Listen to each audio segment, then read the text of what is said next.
환경사 7주차 두 번째 수업 시작하겠습니다. 먼저 보실 부분은 고려시대의 상공업과 대교역의 발달 부분입니다. 고려시대에는 관청과 소, 향소부곡이라는 지역이 있는데요. 그 소를 비롯하여 사원, 그러니까 민간에서 수공업 제품을 생산하였습니다. 관청과 귀족 등 다양한 계층에서 이러한 제품이 필요했기 때문에 그렇고요. 이 관청에 소속된 공장에서 무기라든가 가구 등 국가에서 필요로 하는 물품을 제작하였습니다.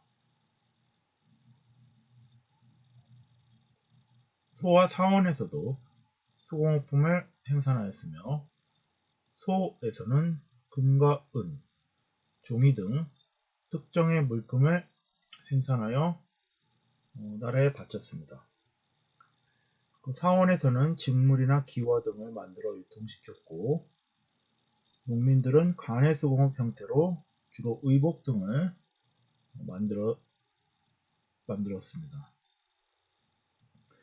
그러나 고려 후기에 소의 해체 현상이 가속화되어 수공업에 있어서 소가 차지하는 비중이 줄어들고 상업의 발달로 인하여 시장에서 물품을 조달할 수 있게 되어 관형수공업도 위축되게 됩니다.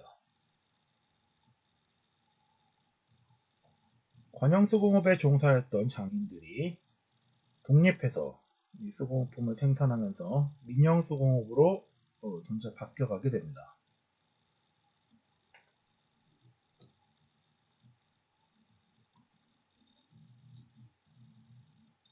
소가 위치한 지역은요, 여기 보시는 것처럼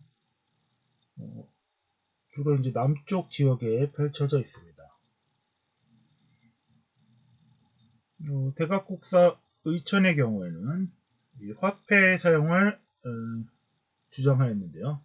화폐를 사용하면 교환과 운반에 편리하고 쌀과 배의 사용으로 나타나는 수치 및 교환의 부정을 방지할 수 있고 미곡을 저축할 수 있어 흉년에 대비할 수 있다고 주장하였습니다.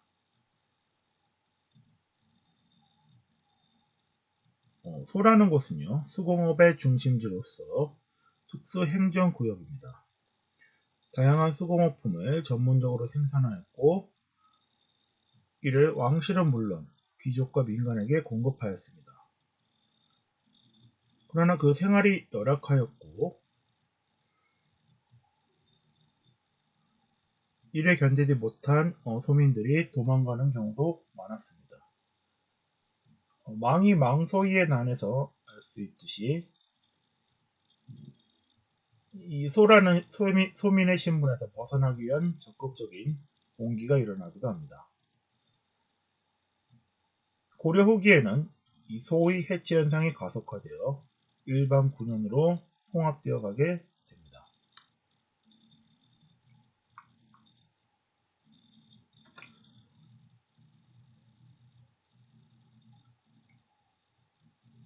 고려시대의 상업은 도시를 중심으로 발달하였고 개경에는 시전이 설치되었습니다. 시전은 주로 관청에 필요한 물품을 조달하였으나 개인에게 물건을 판매하기도 하였습니다.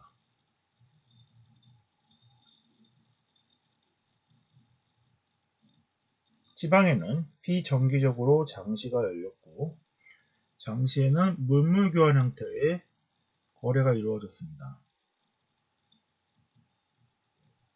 사원은 소유하고 있는 토지를 바탕으로 농산물을 생산하였고 술을 판매하는 등 상업에 적극적이었습니다.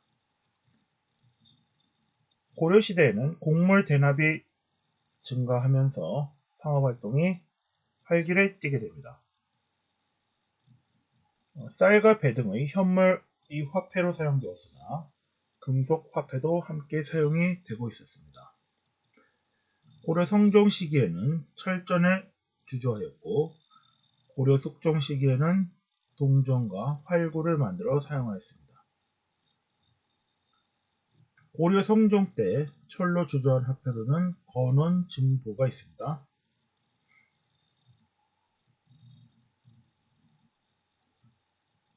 고려 후기에는 원나라의 지폐인 보초가 도입되어 사용되었고 공양왕 때에는 지폐인 저화를 발행하였습니다. 그러나 유통경제가 활성화되지 못하여서 큰 성과를 거두지는 못하였습니다. 고려 숙종은 왕권을 강화하기 위해 화폐 사용을 적극적으로 추진하였습니다. 문벌귀족과 사원이 경제력을 장악하고 있어 숙종은 화폐 유통을 통하여 돈의 흐름을 투명하게 파악하고 문벌귀족과 사원 세력을 견제하고 왕권을 강화하려 하였습니다. 숙종의 화폐 유통을 요청한 사람은 숙종의 동생인 대각곡사 의천이었습니다. 의천은 송나라 유학 당시 화폐 사용의 편리함을 경험하였고 화폐 유통으로 국가의 재정을 충당할 수 있다고 보았습니다. 보관과 사용이 어려운 쌀과 배 등을 사용하지 않게 되어 생활 안정에도 도움이 된다고 생각하였습니다. 고려시대 화폐에 대한 영상 자료를 보시겠습니다.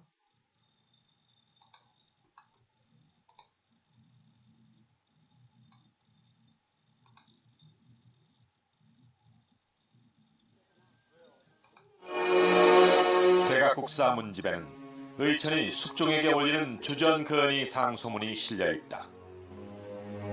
주전, 즉 화폐를 만들었으면 이로운 점들을 예를 들어 설명하고 있는데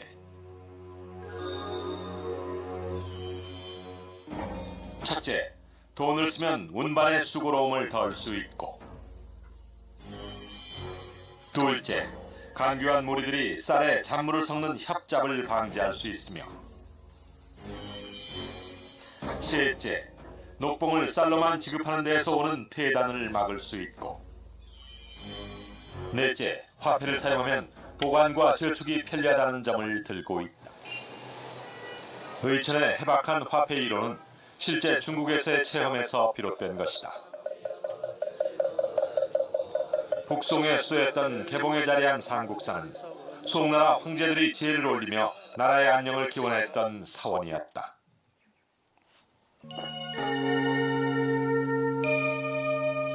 당시 상국사는 백성들과 상인들을 위해 한 달에 5번 절을 개방해 시장이 열리게 했다. 또한 당시 개봉에서는 상업활동이 활발하게 펼쳐졌는데 이곳에서 의천은 돈이 갖는 효용성과 편리성을 체험했던 것이다.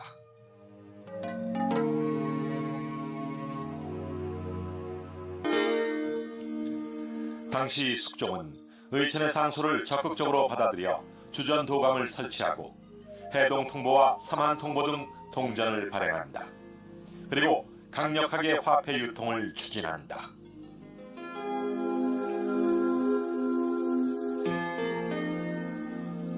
또한 일명 활구라고 불리는 은병을 만들어 고액 화폐로 유통시켰다.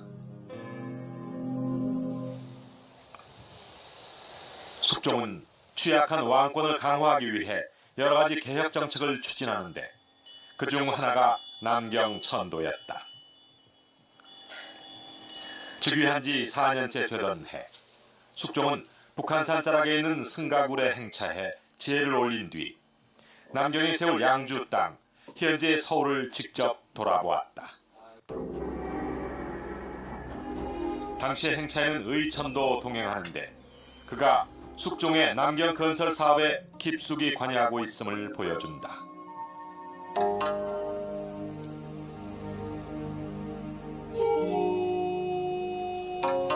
경이란 일종의 준수도로 경이 설치된다는 것은 그만큼 그 지역의 비중이 커지는 것이다.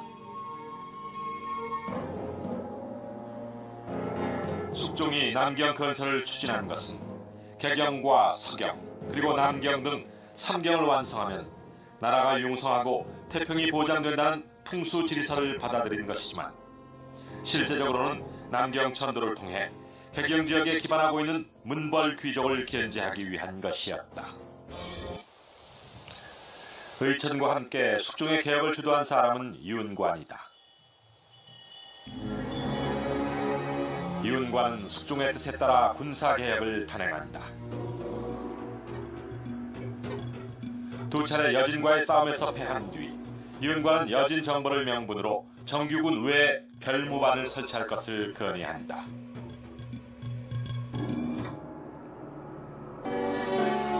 별무반에는 양반, 승려, 상인은 물론 문벌 귀족들이 소유한 사병들도 편입시켰다. 별무반 설치는 군사개혁이자 바로 왕권 강화책이었다.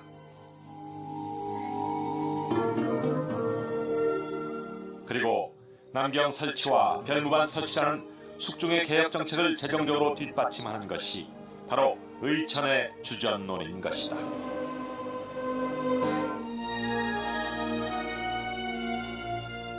당시의 기록은 의천에 대해 나라의 존친으로 임금과 더불어 나라의 큰일을 함께 논의하는 경우가 매우 많았다고 적고 있다.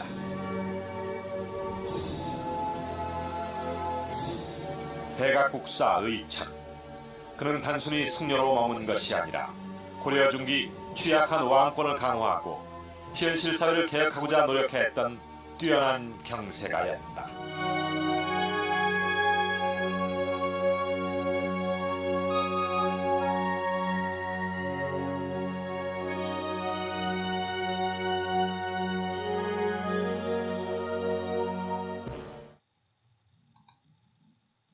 네, 고려의 화폐와 숙종의 개혁에 대한 영상자를 보셨습니다.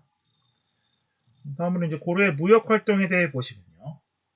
고려는 여러 나라와 대무역을 하였습니다. 국제 무역항으로는 개경과 가까운 예성강 입구에 병란도가 있습니다. 교역품으로는 지배층의 용품인 사치품이 있었습니다. 송나라로부터 비단과 약재, 자기, 서적 등을 수입하고 고려의 금과 은, 인삼, 화문석, 나전치기 등을 수출하였습니다. 거란과는 무역이 활발한 편이 아니었으며 의례적 조공을 통한 사행 무역이 주로 이루었습니다. 곡식이나 문방구류 등을 수출하였고 가축 등을 수입하였습니다. 여진과의 교역도 적극적이지 않았으며 여진이 말과 철갑 등을 바치면 그 대가로 생활용품 등을 내려주었습니다. 금과 외교관계를 맺은 뒤에는 공식적으로 사양무역을 하기도 하였습니다. 일본과는 식량 등을 주는 그런 형식의 무역이 이루어졌고 아라비아 상인, 즉 대식국인이라고 불리는 아라비아 상인과도 교류를 하였습니다. 고려 후기에는 주로 원나라와 교역을 하였고 주로 육로를 통해 조공을 통한 공적 무역과 상인들의 민간 무역이 이루어졌습니다.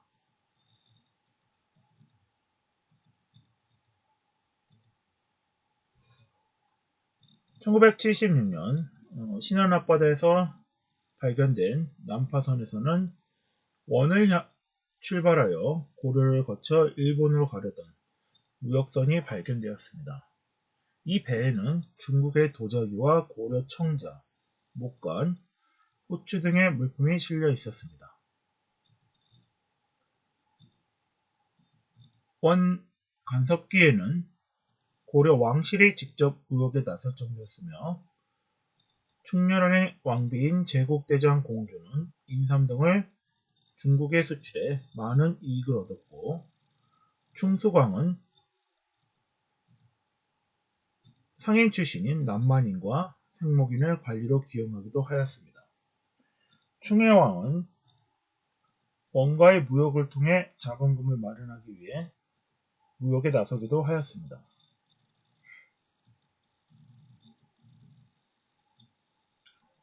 고려시대의 생활 모습을 보면요. 신라와 같은 신분제 사회로서 귀족과 중류층, 왕족, 무무, 고위 관료를 해당하는 귀족, 하급관리, 서리, 향리, 남반, 하급 장교에 해당하는 중류층, 농민, 상인, 수공업자, 향소, 부곡민의 양민층, 공노비, 산노비인 천민층의 신분으로 구성이 되어 있습니다. 그러나 신라의 골품제와는 달리 신분을 상승할 수 있는 길이 어느 정도 열려 있었으며 향리는 과거를 통해 관료가 될 수 있었고 군인은 공을 세워 무반으로 진출할 수 있었습니다. 양민은 제한적이었으나 과거를 통해 신분 상승을 할 수 있었고 천민 가운데 재산을 모아 양민이 되는 경우도 있었습니다. 귀족은 고위관직을 차지하고 음서나 공음전 등의 혜택을 받았으며 왕실은 귀족끼리 혼인을 맺어 권력을 유지하였습니다. 중류층은 행정의 실무를 담당하였고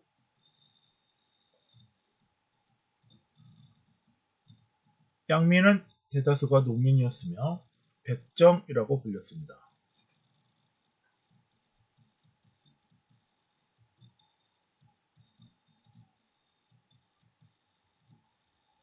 백은 흰백자는 여기서 없다, 아니다 라는 뜻이고요. 정은 국가에 대한 곤욕 등의 특정 의무를 부담하는 자를 말합니다.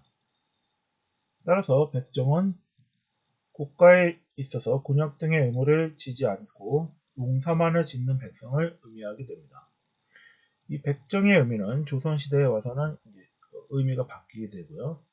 고려시대에는 이 농민을 지칭하는 농사를 짓는 백성을 의미하는 용어로 사용되었습니다. 이 백정은 일반 군현에 거주하였고 특수행정구역인 향소, 부곡 등에 거주하는 양민도 있었습니다. 향, 부곡에 거주하는 사람은 주로 농업을 종사하였고 소에 거주하는 사람은 주로 수공업에 종사하였습니다. 향이나 부곡, 소에 거주하는 사람은 자유롭게 이주할 수 없었고 많은 세금을 부담하였습니다. 천민의 대부분은 노비였으며 노비는 재산으로 여겨져 징여나 상속의 대상이 되었습니다. 국가에 속하는 공업이와 개인에 속하는 산업이로 나누어져 있습니다.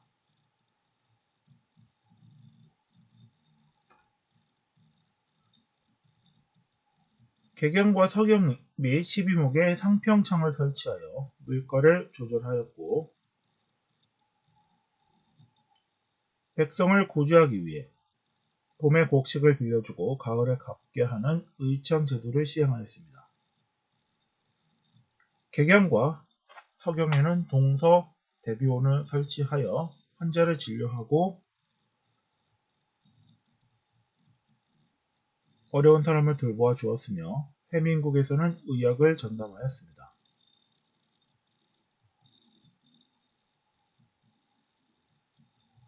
송해 법률을 참고하여 법률 제도를 정비하였고 형벌은 태형, 장형, 도형, 유형, 사형 외에 귀향형이 있었습니다. 사형은 삼심제를 적용하여 신중히 처리하였고 형법과 관련된 업무는 형부가 총괄하였습니다. 여성의 지위도 남녀차별이 비교적 적어 호적에 남녀의 구분 없이 태어난 순서대로 기록하였고 여성이 호주가 되는 경우도 있었습니다.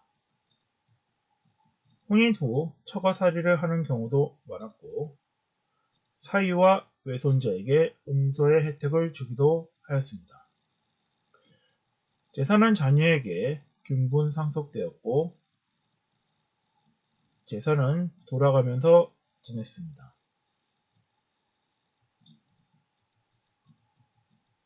일부 일처제가 원칙이었고 이혼의 자유가 있었으며 재혼한 여성도 차별 없이 사회활동을 할 수 있었습니다.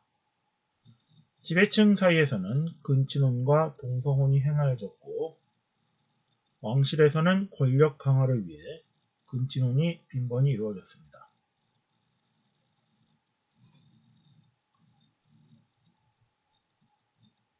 재혼에 있어서도 비교적 자유롭게 이루어졌으며 재혼을 통해 왕비가 되는 경우도 있었습니다.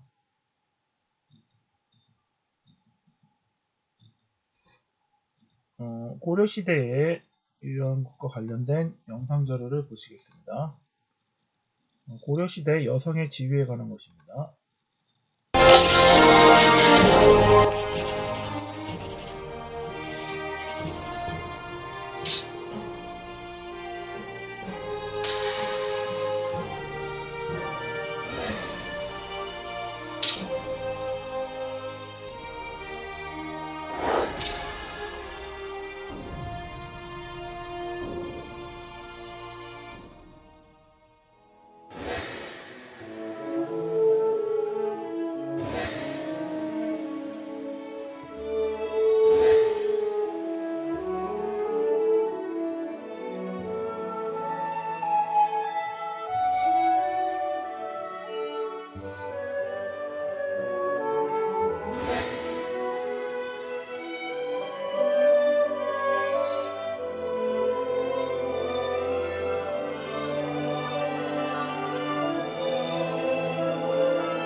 고려시대 여성의 지위에 대해 살펴보았습니다. 무신정면으로 귀족사의 전통적 권위가 무너지고 천민 출신의 무신이 집권하게 되는 모습도 나타나게 됩니다. 그러나 무신들 역시 농장을 확대하면서 백성을 수탈하였고 이런 상황에서 수탈에 시달린 백성이 대규모 항쟁을 일으키게 됩니다. 향소, 부곡 등 특수 행정구역과 숙현에서 봉기가 많이 일어났으며 공주, 명악소에서는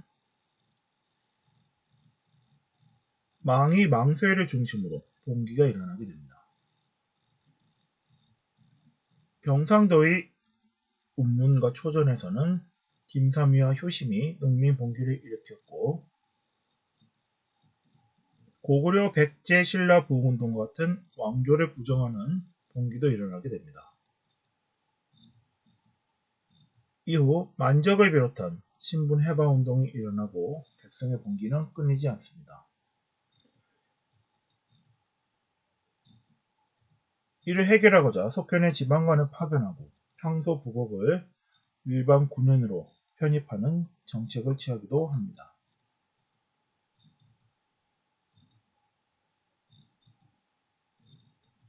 정부는 망이 망소이가 일으킨 봉기를 진압함에 실패하자 명악소를 충순현으로 승격시키게 됩니다.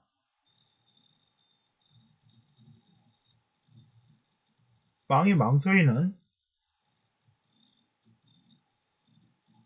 정부에게 속았다는 것을 깨닫고 봉기를 다시 일으키지만 실패하고 맙니다. 이와 관련된 명악소 민중봉기 기념탑이 대전 서구에 위치하고 있습니다.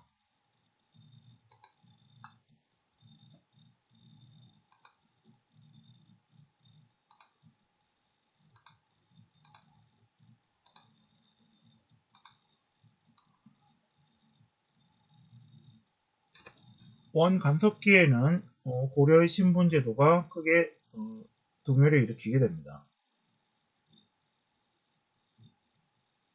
몽골에 능숙하거나 원나라의 고위 신분과 혼인을 통해 신분을 상승시킨 경우가 많았으며 일부 노비 출신은 왕이나 원을 세력을 등에 업고 재상에 오르기까지 합니다. 그러나 신분 상승의 방법으로는 주로 납속제와 군공 등을 통해서 이루어졌습니다. 납속보관제는 국가가 재정충당의 목적으로 양민에게 곡식을 받고 벼슬을 파는 제도였습니다.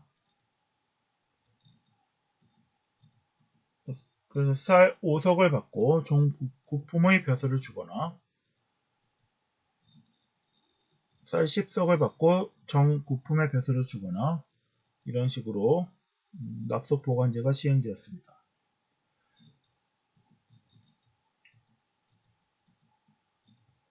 또한 외적이 쳐들어왔을 때 공을 세워 신분을 상승시키기도 하였습니다.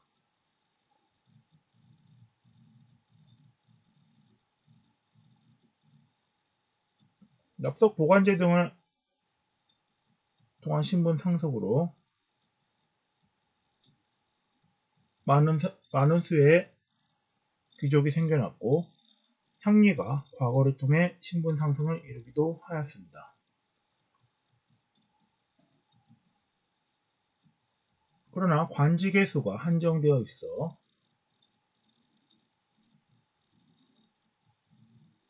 이후 관직의 정원을 늘리는 현상이 일어나게 됩니다.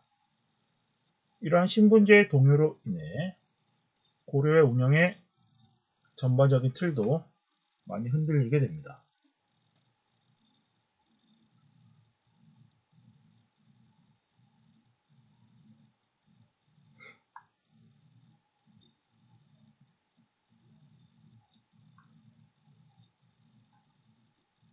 네, 지금까지 이제 고려시대의 생활을 살펴보셨고요.